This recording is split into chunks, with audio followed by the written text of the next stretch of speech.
Nerds to Men. Welcome to this episode of Nerds to Men. I'm Brad Reed. I'm joined by Gog. Hi. And today we are also joined by special guest Dr. Guy Crain, philosophy professor at Rose State.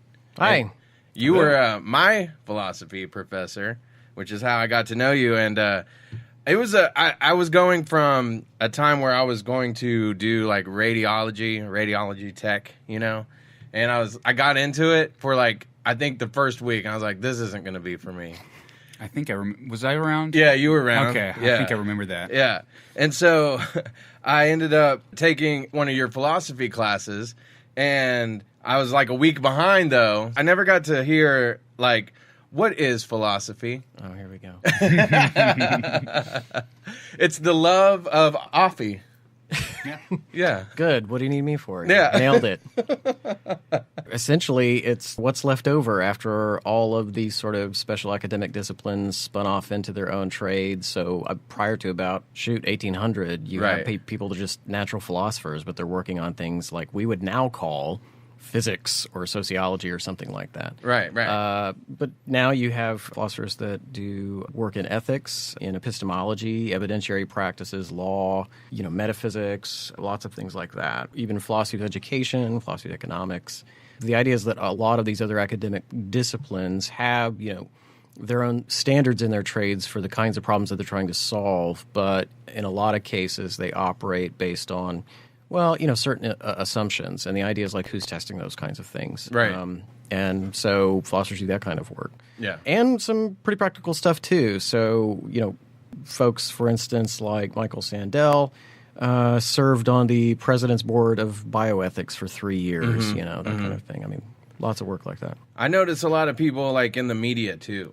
A lot of people that go into law, they study philosophy. Philosophy is an excellent pre-law degree. So, I mean, it's the stats on that are pretty sad for anybody who didn't do philosophy but wanted to go to law school. So if you're going to go to law school, you have to take the LSAT, and there's lots of good data about the scores people get on that broken down by their major. And the saddest news is that philosophers far and away always just ace the test relative to the other disciplines, but criminal justice majors don't even come in the top 10. Yeah. And every time I look at that, I would want my money back. If I were those people, right? Anyway. One thing I also appreciated about philosophy was sometimes, especially growing up around Oklahoma, I grew up Southern Baptist, so I was in church a lot. When I didn't want to go to Southern Baptist church as much, I still wanted to know about morals and, stuff like that. And I thought philosophy is a good way to sometimes separate that stuff out, but still get, what's right, what's wrong, stuff like that. Yeah. So, I mean, that's ethics is basically the area that I specialized in my grad school training. And the idea, right, is there's nothing about philosophy that's inherently anti-religious, but the idea is that, like, we ought to be able to just ask bald questions, right, and chase down answers. See where tracks go, and the important part is learning to slow down and appreciate just how insanely complex a lot of questions and issues are. So, that can be. Look, for a lot of people who are not going to be philosophers, perhaps there might be other kinds of things civic organizations or maybe even religions that are like a handy place to learn something, right. Perhaps, Yeah. But yeah, the idea in philosophy is you start to realize like those are rules of thumb, perhaps, and like some of these questions are just really hard, whether you have recourse to religious teachings or not. I mean, you can find out very quickly that none of these sorts of issues or answers are simple or easy to find. Yeah. And I've found that even since taking the classes, I think it's helped me in just a lot of different ways. Just my way of thinking, really. It's been a really good experience for me taking the classes and learning the things I did, particularly the philosophy and religion and different things that we took. The Eastern philosophy, I like that a lot. So, but one of the things we wanted to talk to you about today was, and also maybe in the future, because I mean, there's a whole bunch of them that we could go through: Blade Runner, Minority Report, Okay. What are some of the others? The Matrix, Star Wars, stuff like that. Matrix is good. I like Dark City. Dark City's yeah. We're here to talk about The Island tonight, but tell me, why does sci-fi and philosophy kind of hold hands together as much as they do? Because one of the standard tools in philosophy is the thought experiment. And the idea is we ought to be able to really use our imaginations to test ideas. This is not like an invention of academics at all. I mean, scientists have, what we would call scientists now, people that would have called themselves natural philosophers, have done this forever. So, when sort of the Copernican revolution was occurring in science, I mean, they used thought experiments as a way to debate their points. One of the issues was, do all objects fall at the same speed? And nobody conducted experiments. They would just say well, look, of course they do, which was very counterintuitive because if you drop a feather at a rock, it seems like they don't. But one famous thought experiment was, well, let's tie, if that's true, if they don't, then let's tie a feather and a rock together and drop them. How would that go? Well, nobody did it. They're just imagining how it would go. Right. And what's the point of that? Well, okay, if it's true that objects don't fall at the same rate, then the feather will actually slow down the rock. But wait, it would also have to be true that the rock would speed up the feather. They can't both be true. Therefore, objects don't all fall at different rates. They must be falling at the same rate. Nobody ever conducted this experiment per se, but the idea is that just imagining, thinking through how the situation would go was a means of testing that idea, right? Right. What is so great about sci-fi, right, is that you can concoct alternate worlds with alternate rules and alternate situations as a means of seeing how that would go. Right. Yeah. You aren't stuck, say, it's a very different endeavor than history, where all the details are written, right? Right. We can imagine possible worlds where things are just radically different, right? And the idea is if you, in the sci-fi world, you hold on to that long enough to see how things would go. Now, to be fair, right? I mean, there is still such a thing as good and bad sci-fi, right? Some sci-fi movies are terrible at obeying their own logic. That's right? true. Mystery Science Theater 3000 has proven that to us time and time again. Yeah. But the idea is we're just doing it, but we're doing it, on film or in a book or something like that. I like that. The movie we're going to talk about today, is The Island. It came out in 2005. It's set in 2019, which, being that it's now 2017, they seem to be a little further along in some areas. But then, as you kind of find out later, it might not be that futuristic at all.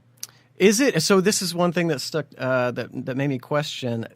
It is set in 2019. Mm-hmm. That is, the people who were held at the compound were told it was that year. Oh. When they actually break out. I mean, to be fair, it came out in 2005. Yeah. But that seemed pretty ambitious that within 15 years we have sky trains and stuff like that. Right, exactly. And so I was wondering if that wasn't part of sort of the illusion that they'd created. That makes sense. Yeah. So it's about these group of people who are... they think they're in a world that is basically post-contamination. Mm-hmm. They're in this dystopian sort of situation, right? Right. Which I think kind of looked great. You get up, people hand you your shoes and your outfit. You're hanging out with ScarJo. Mm-hmm. It did not look like a terrible existence. On the surface, anyway. Yeah. Sure. It starred Ewan McGregor, Scarlett Johansson, Steve Buscemi. Yes. Which Gog loves to talk about Steve Buscemi. Well, yeah. I mean, it was just an unusual, quirky thing that I started doing at the beginning of the podcast. Because we'll do fan casting for, superhero movies, and I like to just say Steve Buscemi in places that he doesn't belong as a joke, as a gag. And it got into a point where I was almost trying to drop his name every single episode. Okay. So it's kind of funny that this comes back around full circle. Yeah, he's actually in this. He's kind of a spiritual guide of sorts, although he's very bitter. And No, that's true. It's so weird. The only other role that I'm super familiar with him in is he was in 30 Rock, and he plays this private eye for Jack Donaghy, and he's just hilarious in that. And he Jack Donaghy keeps catching him in weird, compromising situations, and he's not a straight in this one. He's actually the voice of reason, shepherdy kind of character to these lost souls or whatever, and it was strange to see him there. I was also I saw it so many years ago, but when I rewatched it, how did I not remember that so many other people are in this movie? Right. Yeah. The guy from Blood Diamond was that chief of security who was who was chasing them around. The woman who is like the receptionist, she was later in Community, wasn't she? Wasn't that the same? Ooh, I can't remember the receptionist. I need to pull up the IMDb. Yeah. And then, of course, the first guy that won the lottery in the island. Michael Clark Duncan. There you go. He was in it. Anyway, the late Michael Clark. They just kept dropping people left and right. I didn't even realize all those folks were in there. Yeah, and he was a guy who, all these people, they were excited because there was some island, I guess, that they could go to and live where they would be a little more free or whatever, at least breathe some fresh air. And he was one of the first that got to go.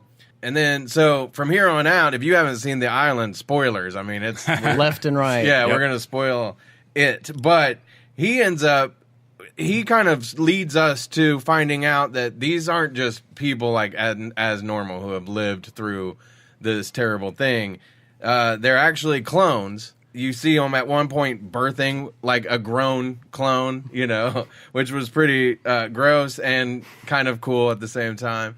But Michael Clark Duncan, he had like a great scene where he wakes up from them trying to harvest whatever organs they were trying to get out of him. And his escape scene, and he's talking about, I want to live, I don't want to die. And so that, to me, is one of the big themes that we're going to talk about would be, what kind of value can you put on these clones? They were made for these people that bought them. The movie clearly asks, like, are they people? Yeah, right. Yeah. Am I right? And I kept looking at that scene. Am I right that he was charging down that hallway with his chest open? Yeah. Am I right about that? Yeah, I think so. Yeah. Okay, because they never showed like a gruesome angle where you could really see it. Yeah. But I mean, this guy wakes up from having his chest sawn open. Right. And then he literally barrels down a hallway. Yeah, I can't. So I do. The other part that I thought was kind of funny was when the security guards were watching it again, laughing at it. And and which also showed the disconnect between them and these products. So, right. And so what's funny is Sean Bean, we missed mentioning him there, who's running this. Maybe we've gone too far, too, right? So the idea is that all these folks are constantly told about a lottery that they can win to go to the island, and it's the last habitable place on Earth. Is that the idea, right? Yeah. And turns out there's no island. Right. There was never any contamination whatsoever. They are being cloned by people on the outside for various and sundry health rations reasons. Right. Okay. Yeah. Sean Bean, who directs the entire center, comes in and says, what are you guys laughing about? And it made me wonder, like, I mean, did those guys, in a way, like, have to laugh at those situations to, like, deal with what they were seeing on a daily basis? Yeah. The other thing, right, is that Michael Clark Duncan's character was the clone of an NFL player on the outside. So I wondered, like, they must have known exactly who they're looking at, or the clone of whom they are looking at, right? Yeah. Oh, yeah. That's true. Yeah. And maybe that's what they thought was so funny. Yeah. Right? Yeah. Watching this guy who they see playing on Sundays, possibly. Yeah. And then here his big goofy butt is running into the door. He had an honest chance. He almost made it. That was an amazing scene. Yeah. So Ewan McGregor's character, Lincoln, right? Lincoln. I had it written down, but it's like Lincoln Delta 6 or Delta Echo. 8. Yeah. 6? Lincoln 6 Echo. Yeah. He has a relationship with Scarlett Johansson, who is Jordan, right? And then also Steve Buscemi's character, James McCord, who we talked about. These people are kind of childlike, and you notice that at first. Later on, they go on to explain that they only keep them at a 15-year-old educational level. But that's kind of like how this movie goes. It builds on things. It introduces like little glimpses like, man, they seem kind of simple-minded. And then they like, okay. And if you know any 15-year-olds, very simple-minded. But they were, right? So that was the educational level. But so they were only 3 and 4 years old, right? Mm-hmm. Yeah. So Ewan McGregor's character is only 3 years old. Right. He was literally birthed as a grown organism. Yeah. And it had only been around 3 years. Yeah. And Steve Buscemi's character, James McCord, he kind of gives them a little bit of an outsider's look, I guess. One time he asks him, what's God? And he's like, when you close your eyes and wish really hard for something, God's the guy that ignores you. That was a great line. That was a great line. He had great lines throughout the movie. Later on, he goes, oh, man, why do I have to be the one that tells the kids there's no Santa Claus? So, he was foreshadowing throughout the movie that this isn't going to work out like you are hoping, probably, because he knew the truth. Which brings me to something real quick. Does either of you guys watch Black Mirror on Netflix? You know, it's funny because I was thinking that earlier that this is not necessarily the specific plot, but it's a situation that you would see. If Black Mirror isn't influenced by this movie, I'd be real surprised. Sure. Yeah. You watch it? I've seen, I think, 2 or 3 of the episodes. Okay, yeah. But yeah, there was one specific, the most recent one that I watched was the episode where everybody has their phones and like you rate people. Yeah, basically yeah. you go around rating everyone, and if you do Right. certain actions, then people might rate you lower. Yes. And everybody is so just attached to their numbers that they're receiving from being rated. Like that's the most important thing to them. Right. I think you would love it if you like. I've never the seen it island. before. Yeah, Okay. yeah. I think it's a lot. It's kind of like Twilight Zone, but it's set in a little bit of the distant future. Well, yeah, and I feel like it's more of a social commentary on what's going on now with social media and just, you know, always having a computer in your pocket at all times. And so it's interesting to kind of see some of those stories. There was one episode I think it might have been the first episode of the first season that I watched that involved the pig. Yeah. Oh, And the my politician. God. That Might not be the one. best one to watch right out of the gate. I'll tell you, when I started, it was season 3. For some reason on Netflix, it That's pops what they up with prompt season you 3 to watch, first. right? Yeah. They're like, don't watch this one. So, and there's like 3 episodes. Was it 3 or 4 episodes per season? So Right. it's not that long. Okay. But then I went back to start the first season, and the first episode of the first season was one of those things that I was like, how did this get made? It was pretty disturbing. further? But yeah. So if you didn't want to, you could actually start on episode 2 and live your life just as good. Okay. All right. So just that warning out there. Back to the island, Lincoln 6 Echo and Jordan 2 Delta. I wrote it down. They were products, though. That's what they called them. They're products. So they were kind of like on a people farm. Yeah, basically. They find like a bug, which was very odd to them because they had been told that they were all There was some contaminated. contamination, There's nothing right? outside that would have been able to survive, Yeah, right? Yeah. and there's a moth in the ventilation system. Right. Jordan ends up winning the lottery. She was the next one, right after Michael Clark. There's Duncan. one other so that was what's interesting. There was a woman who was pregnant, and like by default, that just means she won the lottery or something. Oh, like that, okay, yeah. when she went into labor, right? You think she was surrogate? I figure it's a surrogate situation. Yeah. Yeah. It's amazing. They cover, what's amazing is all the situations they were able to kind of cover about like why a person would have bought. By the way, they called them all their insurance policies. Yeah. Yeah. So and Steve's character says to Ewan McGregor, Lincoln. Okay, yeah. Lincoln. Yeah.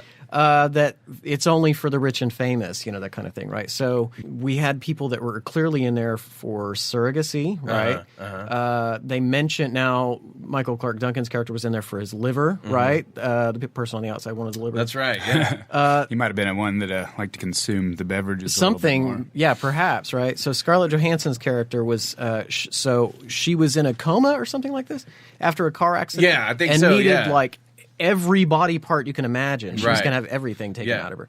They mentioned, you remember the scene where he's trying to explain it to both of them, and he says like a trophy wife might just want better skin, Yeah. That's right. Yeah. and so they would put down that kind of cash, Yeah. Yeah. just to like have a skin transplant or Right. something like that. Yeah. we find out later on that Lincoln's sponsor, because that's what they called him, their sponsor, he had too much sex, basically, and got a form of hepatitis, and I his forgot liver about that, yeah. was, So, you can do whatever you want now because you can just grow a clone. Sure, if you have enough money, Yeah. the price is right. You don't have to worry about having like an organ donor of somebody else that's passed away. You just, like you were saying, insurance policy. You just Right. you grow something that you can farm from to Yes. just replenish yourself. And So here's what they would do to these clones. They would give them fake memories. There's like 12 different storylines, which kind of reminded me of Westworld, if you guys ever haven't or I have have not. not seen Westworld. Me neither. I have heard of it. Gotta watch Westworld. You'll love that too. But that one's more like robots who think they're people. So Okay. philosophy dream right there.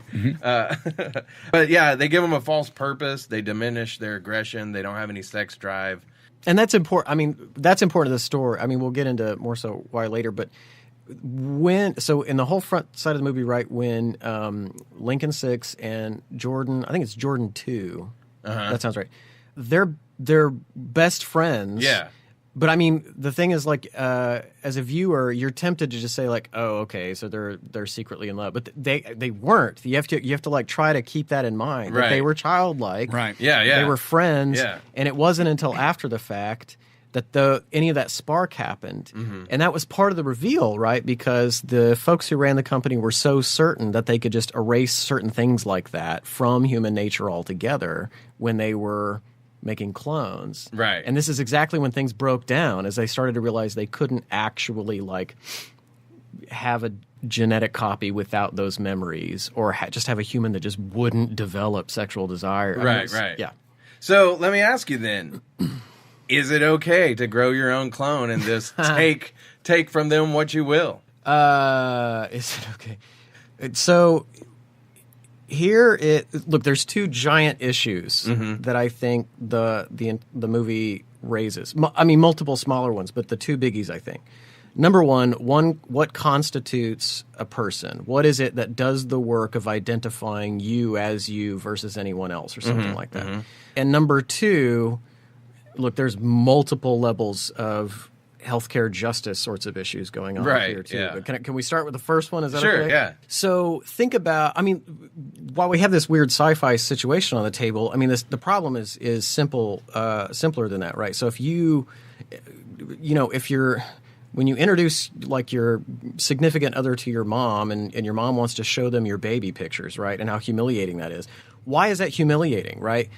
You just take for granted that the organism, since we're talking sci-fi, in the pictures is you, but that's weird in a way, right? You don't look like that. Right. You're not 18 inches tall and bald and naked on a bearskin rug anymore. Yeah. See, even that anymore bit at the end. Maybe right? not. Yeah.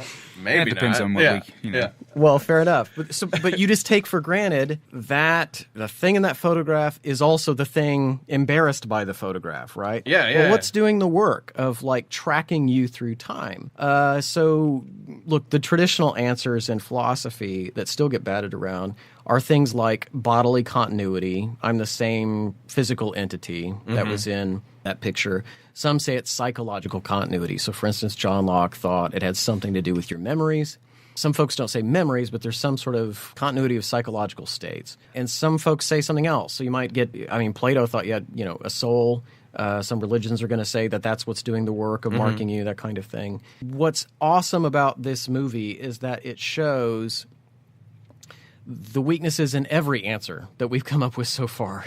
Do you really want to say it's bodily continuity? Because it's possible to generate a clone of you, right? Right, yeah. The other thing, too, is, right, what does bodily continuity mean exactly? I mean, you are not 18 inches tall, bald, and naked, and, unable to eat solid foods. In what sense are you continuous physically with your baby picture anymore? Right, like your skin dies and things right. change. So your cells regenerate, that kind of thing, right? Yeah. You essentially have an entirely new body, isn't it? Like every 7 years. The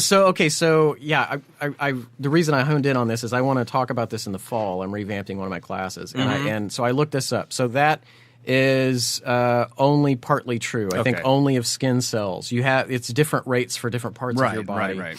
The longest lasting are your prefrontal cortex cells, and I think they last most of your life, actually. If I can throw in another weird situation, have you guys ever heard of the Henson twins? They're famous conjoined, we used to say Siamese twins. I don't think that's correct anymore, but conjoined twins. Okay, If you haven't seen a picture of them, so they're sisters who share everything from the stomach down. Okay. So, but as you get into the upper torso, you start to see there's two persons here. They both have their own completely separate heads and necks, and I think they can, from basically the rib cage up, each can control her own sort of side. And think about bodily. I mean, bodily continuity seems to matter to us when it comes to personal identity. I mean, if you came home one day to your family member, your child or your spouse or whatever, but they looked 100% physically different. Right. You wouldn't just be like, oh, that's weird. And then, like, you wouldn't just let that go. You'd be like, I'm not married to you. Yeah. But they might, imagine, though, that person being able to cough up every piece of psychological information that you could possibly want to test. Right. We tend to think, like, no, bodily continuity matters. But then you have, I mean, what are you going to say in a case like the Henson twins where, look, in an interview, they've talked about wanting to be married or something like that. So suppose you really did meet the girls and you fell in love with one of them. And I can't remember their first names, but I mean, imagine you fell in love with one of them, but not the other. Right. When you get married, who are you marrying? Who are you, making vows to on that day or something? Yeah. And one's like on the iPad, and the other's going through the ceremony with you. Do you want to? I mean, yeah, you should pull up a picture or something like that just to get a clue of what's going on there. But I mean, you can imagine when when whoever's officiating say you may now kiss the bride, who are you kissing? Well, since they have their own separable heads, that might feel clear about who you're kissing, right? Right. Yeah. Okay, but now here's a question: which one of them is going to have your baby? That's fair. That is, yeah. How can only one of them be the mother of your child, right? If you were, this is already a weird situation, but you get what I'm saying. Here's a case where, like, look, bodily continuity matters, but there's a case where, like, oh, it's so not making sense. And the island does this same work of saying, like, you could have a genetic copy of yourself out there. And in what sense is that not you? Well, it's not you in the numerically identical sense, right? In the sense that, like, we could have two objects that are indistinguishable next to each other. They're not identically, numerically the same. There's not one thing, there's two. But what is it that you want to say is the you part of you such that that genetic copy doesn't have it? Right. And it's hard to identify that exact element, right? Sure. And in virtue of raising this question, it challenges then what we want to consider. I don't even know if I want to use the "we want." What it is correct to consider as a person, as a recipient of rights, as an object that is the locus of value that perhaps people think belong only to human beings, et cetera, right? In the movie, the only significant difference, really, is that one person, so Ewan McGregor, who plays both the Tom Lincoln, was his name, right? Who plays both Tom Lincoln and Lincoln Delta 6, the clone. Right. The only difference is that Tom Lincoln was, well, we don't know this for sure, assuming he was born to a mother and a father who, produced him naturally. Biological sexual reproduction, bam, you get Tom Lincoln. Look, you have DNA strand for DNA strand, genome for genome or whatever. You have Tom Lincoln over here, but we call him Lincoln Delta 6, and the only distinct difference is that he was produced by way of taking some cells from Tom Lincoln and some procedure, unbeknownst to us because it's not 2019 yet. All right.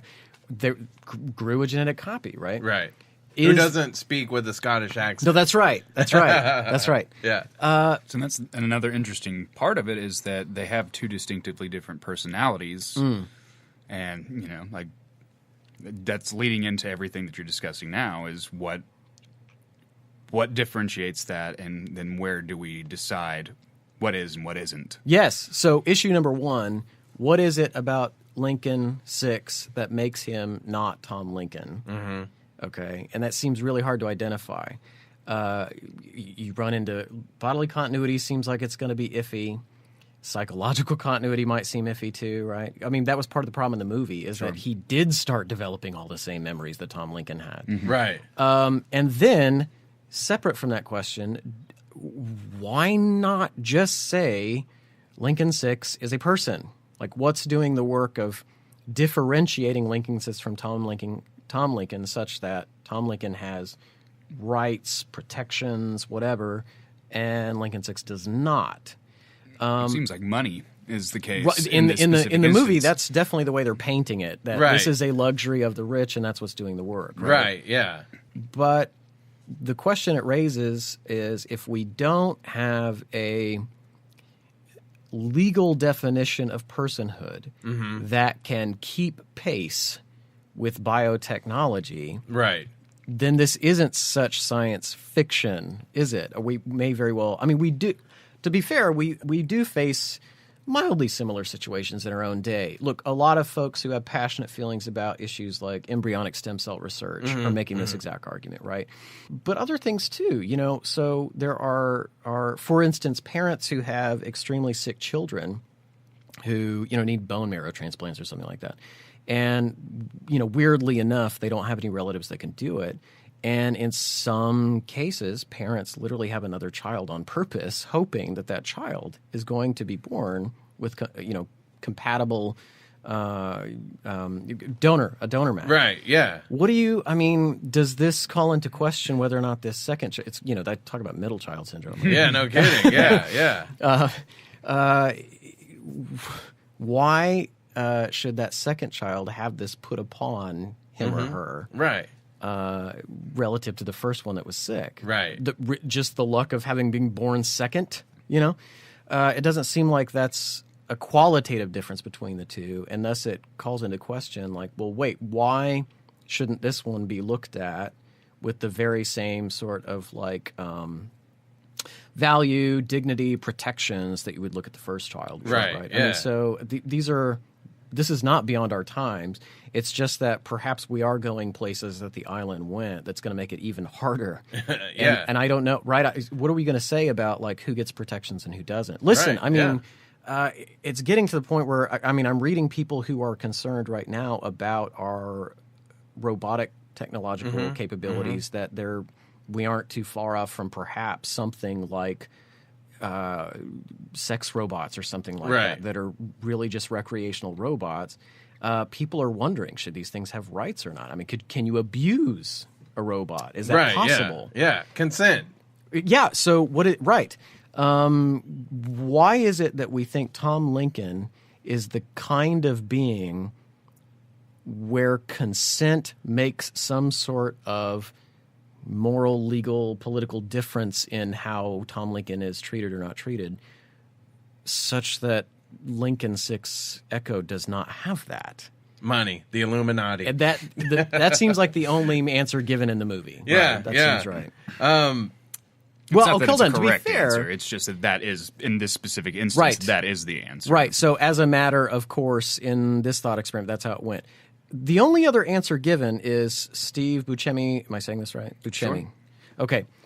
Steve Buscemi's answer when he tells them, he's trying to explain. So they're sitting on his couch, and he tries to explain to them, "You're not like me. You weren't made like me." Yeah. So there seems to be some magic that occurs in biological.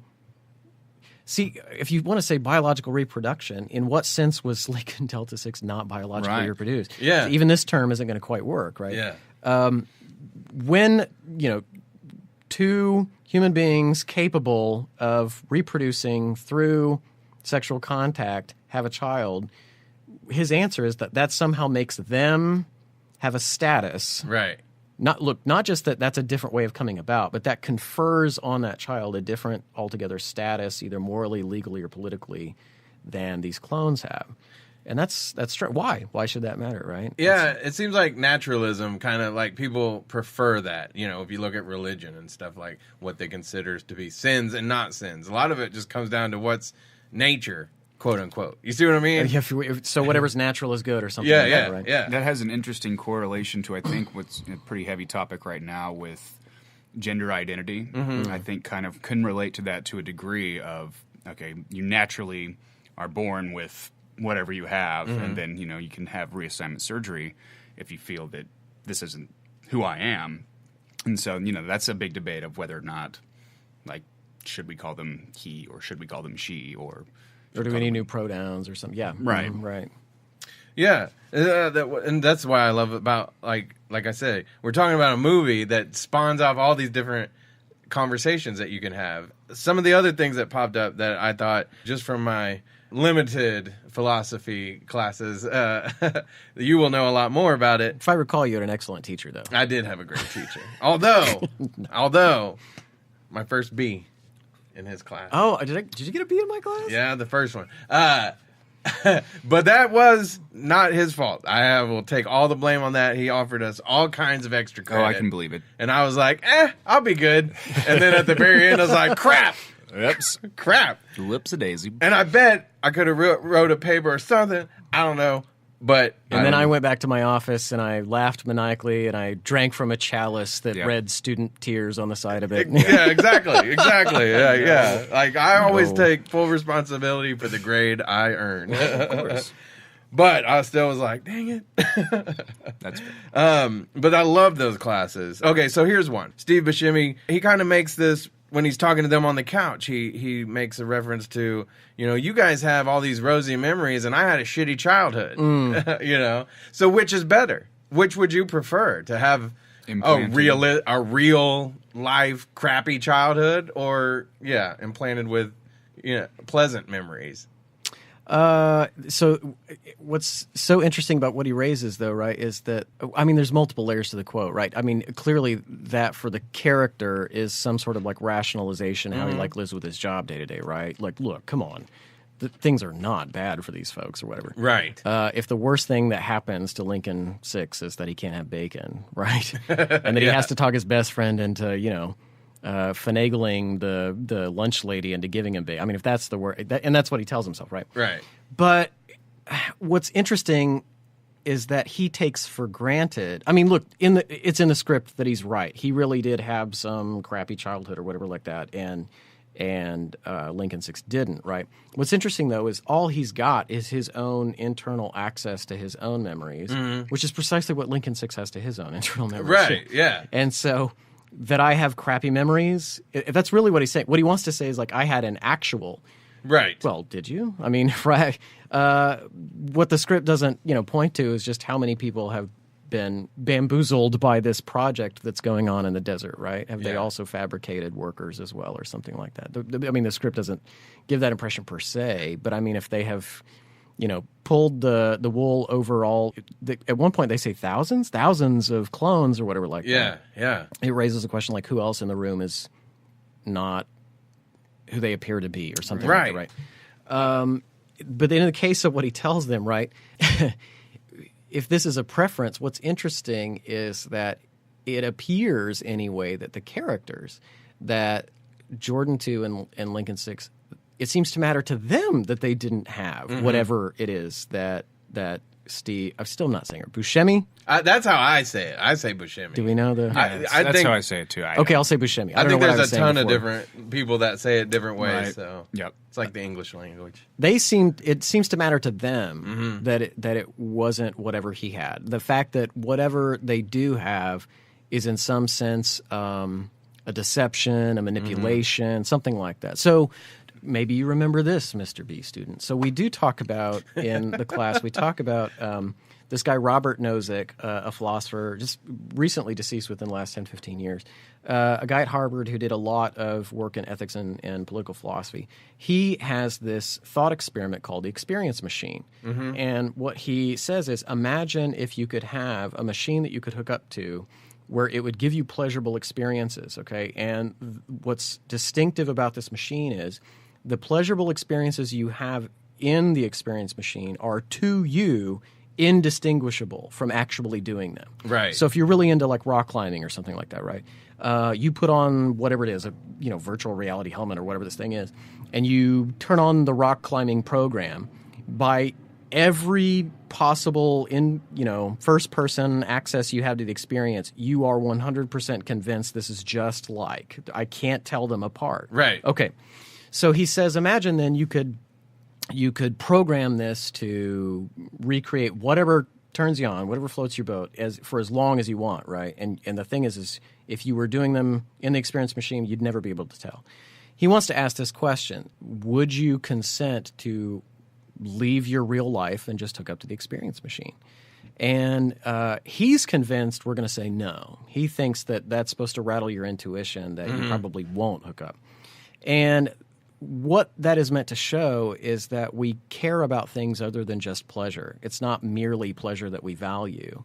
It's not because we also value pain, because the idea is if you think like, but you need ups and downs to have a good life. But the experience machine can do that. Just plug that into your program, right? Yeah. So it's not that. He's saying like it must be because we value something other than the mere feeling or sensation of happiness, pleasure, whatever we take that to mean. And that seems to be like what these characters are going through. What you're telling me is that like I have it lucky and you don't, Right. because you had a crappy childhood and we just kind of like have, mild. I mean, so Ewan McGregor has mild memories of a boat, but the fake memories too, right? So Jordan 2's character was how did that story go? Oh, I used to ride a bike with up to her grandma's house, who brought out warm cookies or whatever yeah. like that, right? And what's funny is that, right, they sit there not convinced by his argument. They're not convinced that like, oh, because you had a shitty childhood and I didn't, I just need to shut up and go back to the facility. I guess. Right. They still feel real. They still feel cheated in some way by the fact that what they do have isn't real, isn't actual, something like that. Yeah. We find out that the sponsors actually they don't know that these people are kind of walking around having conversations, going to lunch, stuff like that. They think they're all just vegetables. So, perception. They feel like it's okay because these people are just in little sacks or something. Well, what's interesting about that, right, is so Sean Bean, who runs it, has sold the product to those people. The sponsors, the people who are actually buying this insurance policy. Right. He's sold it to them as in these aren't people at all, zero. These are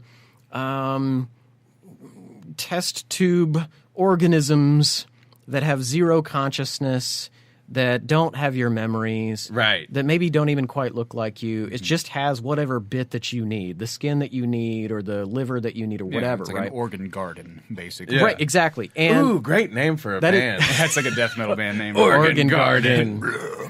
And growling just over a Hammond B3 organ. Yeah. Okay, so, but the reason it's not merely that he needs to sell it to them as a means of sort of like assuaging their consciences to whatever degree they have those sorts of objections. But there are legal strictures in the society that he's trying to get around. He would most certainly be breaking laws, and that's what they're trying. And that's what motivates him to like go to these desperate measures to keep this quiet, right? Right. Yeah. So even everything. I mean, we're talking as though like there's just clone slaves, but I mean it's a crime even in the movie what he was doing. Yeah. Right. And Steve Buscemi had another great line because she asked him, how could these people be okay with this either way? And he goes, just because people want to eat the burger doesn't mean they want to meet the cow. Right. That talks about a whole lot of things.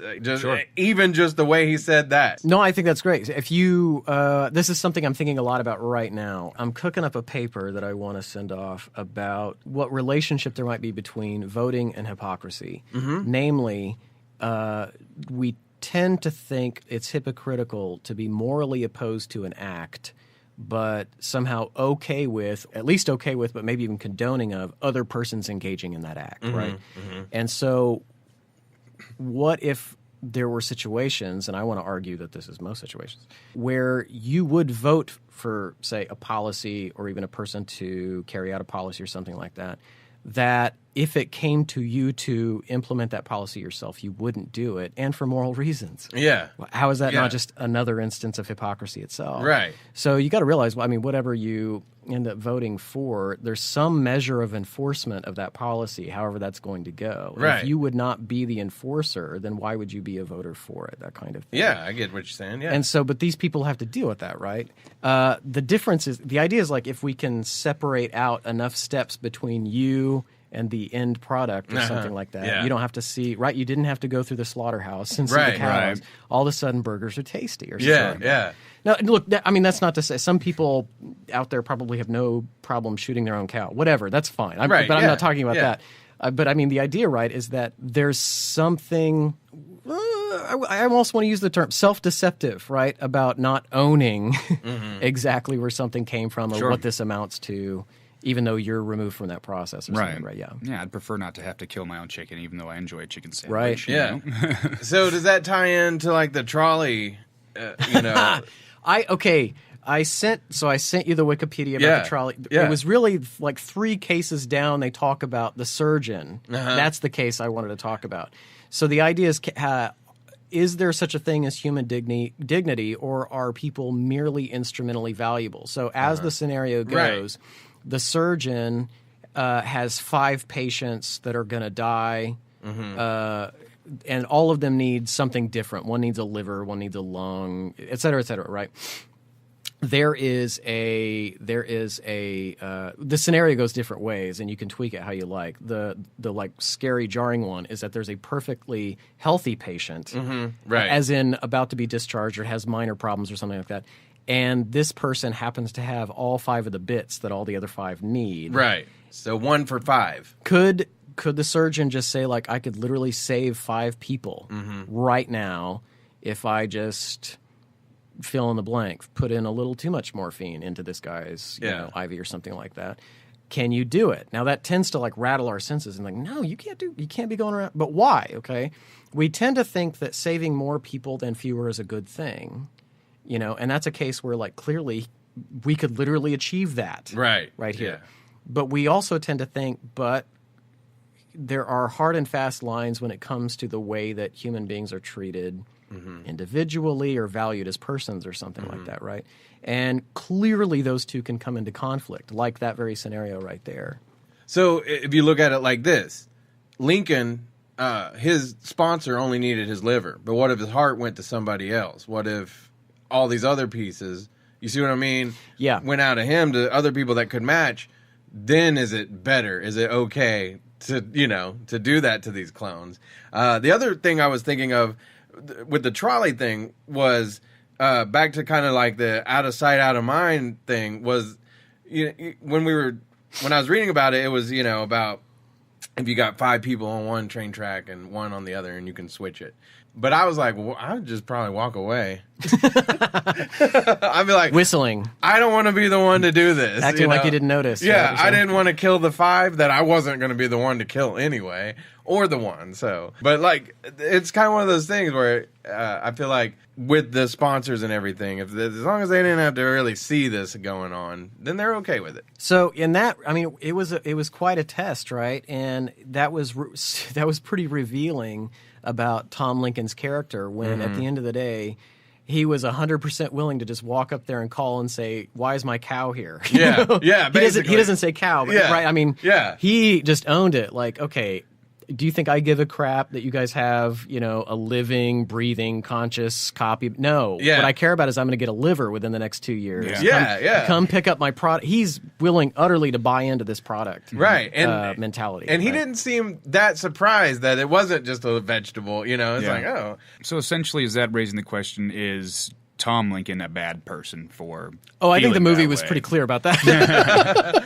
Well, and, like Steve Buscemi, we go back to him, he was, like I say, he was like his spiritual guide. He told him, people will do anything to survive. Yeah. So we kind of find out that, people are not good.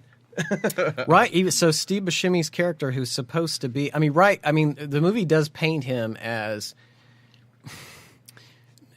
the good guy of sorts, right, in this whole movie. But, look, at the end of the day, he was working for a corporation that was farming what the movie wants to lead us to believe are just people. Right. That seems to be the I've forgotten my English terms here. The ethos or the pathos of the movie is that we're supposed to just be like, no, these are just people, period, end of story. Yeah. And you're farming people. And what's funny is, you think like, oh, look, he was willing to like help them escape and stuff like that. Yeah, but where did he work and how long had he worked there? And how many people did he not help escape? And how many people did he not help? Yeah. And think of all the other days. He did not like rat out the crimes. Clearly just about everybody in the, and that's why at the end of the movie, by the way, I had the hardest thing for me to swallow in the whole movie was the sort of like security guard's change of heart that just magically happens at the end.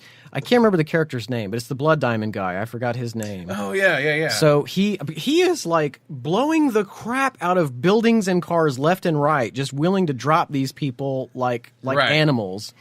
And then just like out of nowhere in Sean Bean's office, he's just like, he just has this weird, like, I'm actually a good guy, and I don't believe in any of this. You don't? Because do you know how many people you just literally killed? Yeah. To just follow orders and then just magically, well, I had bad experiences in my childhood, and now I'm gonna be Jesus or whatever. I mean, it's got weird at the end. Yeah, I didn't buy that conversion at all. Yeah, that's just his own psychology. Him trying to justify to himself, like, oh no, I'm not. I'm a good person. Oh, I see. Maybe this was his, like, I have to, like, go to sleep tonight. What am I gonna do? Yeah. Every movie's got to have some sort of redemption, I guess, and so that one was let's a little just put it on contrived. him. Right? Yeah, totally. I agree with that. Did we mention, by the way? I mean, we're close to the end here, but this is a Michael Bay film. It's got that flavor about it. Too. It does. But I feel like it being used to what we think of Michael Bay now, like everybody just thinks Transformers. Something big and explosion. And this is before all. Is it before all the Transformers movie? This is 2005. I think it might have been in between. Okay, yeah, maybe the first and the second. I'm not sure exactly, but you see Michael Bay, you're thinking, and it does have the big explosions and chase scenes, and those are cool. That's why I knew that I hadn't. So it was only this recent viewing that I saw it all the way through, and I knew it because I was like, who would forget that car chase scene? Yeah, that had all these like moments in it that you're like, okay, whatever, that was too far. This is not even in the realm of movie believable at this point. That kind of thing. Yeah. So, but also on the other hand, very thought provoking movie. It is absolutely. Yeah. So there's one other. So if we can we? So one other. The thing that the movie raises. In multiple ways throughout is issues related to healthcare justice, right? So, and this is not easy at all. I mean, the movie easily paints a situation that's supposed to jar us into thinking, like, look how unjust this is. Right. There are stinking, filthy rich people out there who can basically live however they want and never have to own the sorts of choices that they've made, and instead can just farm out what, by all accounts we can come up with, are just people. And, just go on to, do the same sorts of things, right? Okay. Well, it raises the question, right, like who ought to get health care? And, in that sort of scenario, it was clear that it was a matter of market and just having the cash, right? The movie clearly paints that the rich are the ones who are really going to get the health care, frankly, worth having. You might say it that way or something like that, right? And that can like strike us as like, oh, we don't want things to be that way. That sounds terrible. Because what about all these other folks who aren't are too poor to pay for an organ transplant or something like that? Just the procedure alone, right? So what do you want to say though? It jars us into thinking like, no, people should just get health care. The challenge though is that we're talking about a resource that's not infinite. There is only so much health care, right? So it's going to be on one side or the other that determines who can get it. So, I mean, look, if we had, if the three of us were all hungry and there's only 2 apples on the table, what's our solution for distributing this limited resource? Because there's more folks that need apples than there are apples, right? Right. So are we going to say like, well, they're $10 each, and I literally didn't bring any cash, but you guys have cash, and I don't get an apple, and that might like infuriate. Oh, well, guy's going to starve. By the way, nobody's crying that philosophy professors are out there starving. So anyway, but we might, no, that's not right. People should be given apples. Well, there's only so many. So all that can mean is we're going to have to decide some other reason to give some people apples and some people not to get apples, right? Now, you might want to say like, oh, well, what we'll do is we'll divide 2 apples into 3 even parts. But if we all needed like at least 1 apple to live the day out, then all that means is we all agreed to starve. Right. Yeah. Okay. Yeah. Well, okay, so we don't like that. Well, then what do we like? Who should get the apple? What is the other basis if it's not money? We're going to have to make those sorts of decisions. Well, one decision or one criteria that people, frankly, we do this now. In whose hands or whose consumption of the apple is going to be ultimately the most beneficial. Right. Right? So if I am already weak, dying, already starving, 1 apple is really not going to be the turning point for me. It's just not. Whereas both of you, maybe you guys ate really well for the past week, right? And today is just a bad day and all you can have is an apple. You might say like, well, look, giving Guy the apple is just really just kicking the can down the road. Guy's on the way out anyway. We should give the apples to the healthy people who are going to benefit from it. Look, hospitals already have to make that call. Right. If you want to say that there is some other means other than money by which healthcare should be allocated to persons, I mean, we like that when we see those the island situations where it seems like just the rich get the healthcare or something like that. Right. But whatever you pick, as long as the resource we're talking about is finite, there's a limited amount, you have to tell some people no. Yeah. And you're going to have some reason to tell them no. Making those decisions. So, too. and I'm so glad I get to bring this up. There is an episode of Star Trek Voyager. Oh, and I'm yeah? so glad, because I was thinking about this even before I watched the movie, and I was so thrilled to see that Neelix is in the movie. The guy that played Neelix, Ethan Phillips, I think is his name. He's Lincoln Six's buddy in the lab who's just always so like, he thinks he's figured out the lottery, and it was the most bizarre conspiratorial answer. Like, and everybody's first letter spells my name. Or anyway, so there's an episode of Voyager where the Doctor. And it is okay that we've mentioned like 4 other sci-fi programs in this one episode. Perfect. Okay, because I realize this assumes a lot of background knowledge. Anyway, Yeah. so the Doctor in Star Trek Voyager in one episode visits some alien planet's hospital, and he notices there's an A level, a B level, and a C level to this hospital. And it dawns, and he doesn't realize that to the end. He's working the C level as hard as he can, and he realizes like there's just not medical supplies on this planet. What's up with that? Until the end when he realizes there's a B level and an A level, and there's lots of medical supplies up there. Right. And in that episode, what they said is, look, we only have so much health here to go around, so we determine each person's value to society. Okay. Are they doing an important job? Yeah. Are they doing something that's really paying off for us? Right. And if they are, then those are the people that we want to keep alive or something like that. That was a point I wanted to bring up is, for instance, like, say there's a community of people we needed to save, like we have the option to save either the doctor or maybe the entertainer, like the musician. Like obviously we're going to save the doctor because he's going to be more valuable as far as being able to help save more people, even though it's nice to have this guy around to ease our minds and entertain us. Like that's not as valuable a resource as someone that's capable of saving other people's lives. Notice we've instantly brought into conflict, right?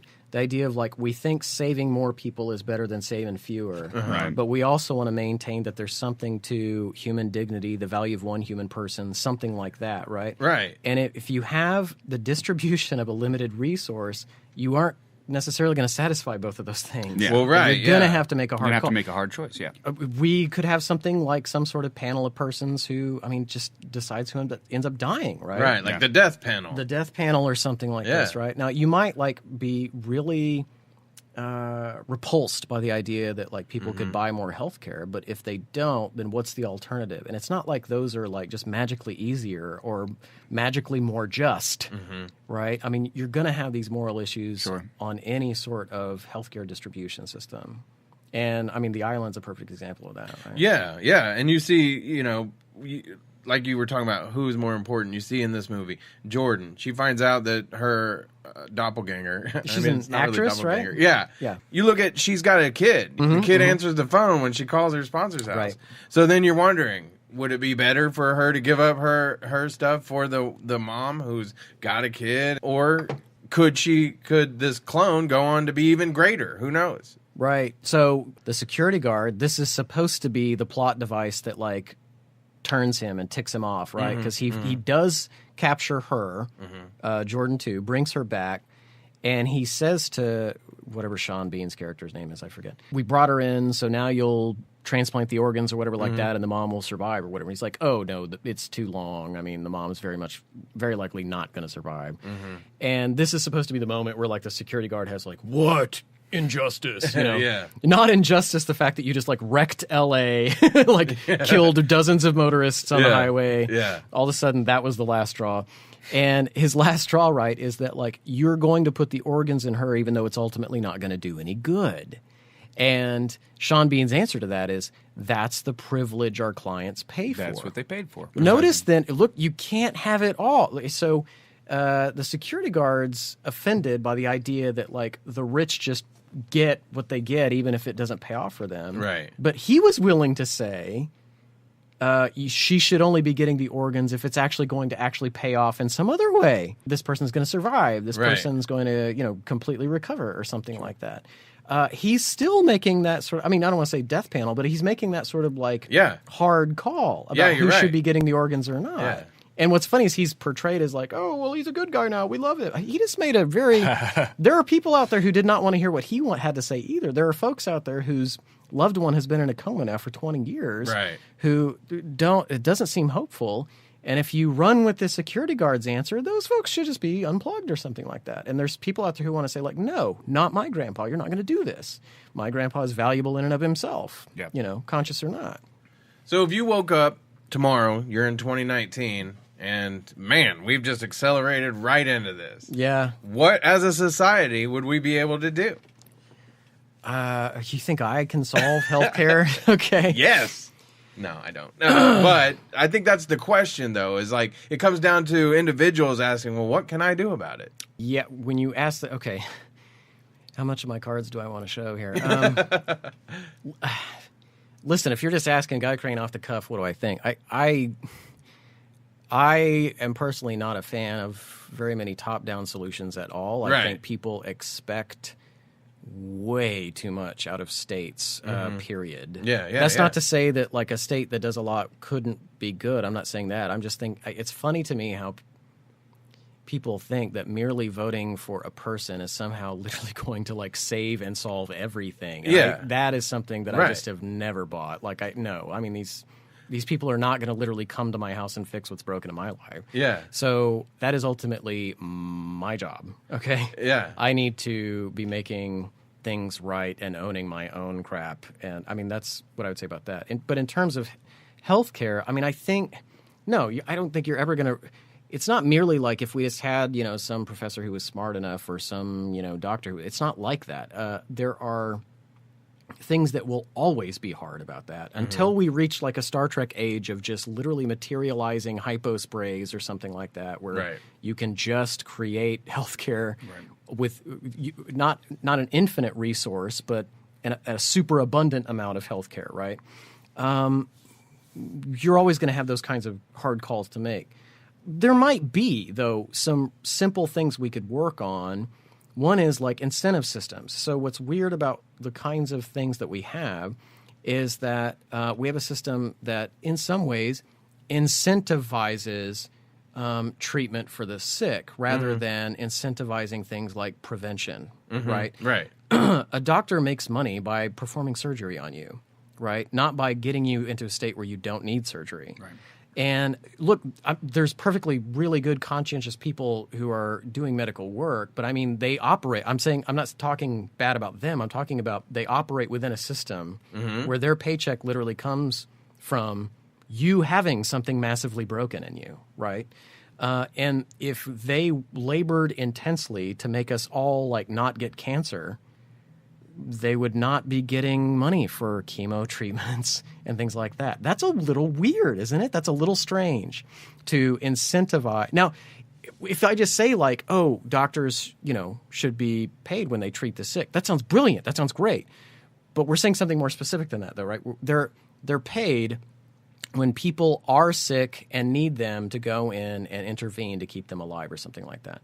What they're not paid is to treat the sick in such a way that there's just not sick people in the first place, right? Right. That's kind of weird. Couldn't we structure at least some incentives toward prevention and things like that? Ewan McGregor's character, don't be having sex with questionably hygienic folks left and right, such that you need a new liver or something. I mean, whatever. Yeah. But the idea is like we live in a system though where doctors actually get paid. Do you realize there's no market incentive anyway for anyone to cure cancer? There are all kinds of institutions built up around researching cancer, testing out ideas, finding new treatments. If somebody found a cure, tomorrow, by accident or whatever, by just dumb luck, whatever, it doesn't matter. If they found a cure tomorrow, I hate to say it, but there's a lot of people's paychecks that depend on that cure not getting into the public hands. even people who are very conscientiously trying to do good in the world is what I'm saying. Right, right. We still have a system that's literally working against them in terms of their own incentives, right? There might be some things like that, perhaps, that I think, you can toy with and maybe produce some outcomes that we like better. But are you ever going to utterly reconcile these sorts of like consequentialist with human dignity values that we have? I don't know that that's ever going to go away as long as we're talking about a finite resource. We're going to have to talk about rationing that resource somehow, whether that's with cash or death panels or something. Or going to Mars. I mean, Darwin will take care of you out there too, I guess. Yeah. I hope that we can do this some more movies, because there's a whole lot of them I think we could dig into. But I want to finish. I'm probably going to ask you a variation of this question at the end of every show. All right, here we go. I'm nervous. All right. How do we know we're not clones already? I got nothing. I don't think there's any sort of I mean, you're now we're talking Matrix, Dark City. Yeah. Do you remember talking about Descartes in my class? I do. Yeah. All the movies are just ripping off his work. Right. No, I don't think there's any solutions to those kinds of problems. And I mean, I guess I would just say the kinds of presuppositions that we're after, the kinds of certainty is just, I don't know, not the thing that you're ever going to... I mean, right. If that's what you mean by the word no, then I don't know that we know anything at all. But so the thing is just to be happy and whatever, if you're a clone, just be happy, I guess. If you're a robot, if we're in the Matrix, just be as happy as you can, right? I mean, we could talk about that at some point in the future. I mean, there's lots of movies we could bring up if you want to talk about skeptical scenarios. But I think that's one among them for sure. All right. Thank you, Professor Dr. Crain. Gog, thank you for sitting in. I enjoyed listening very much. Yeah. Oh, yes. All right. Have a good one. Thanks. This has been a Nerdz II Men production. Subscribe today and check them out at nerds2men.com.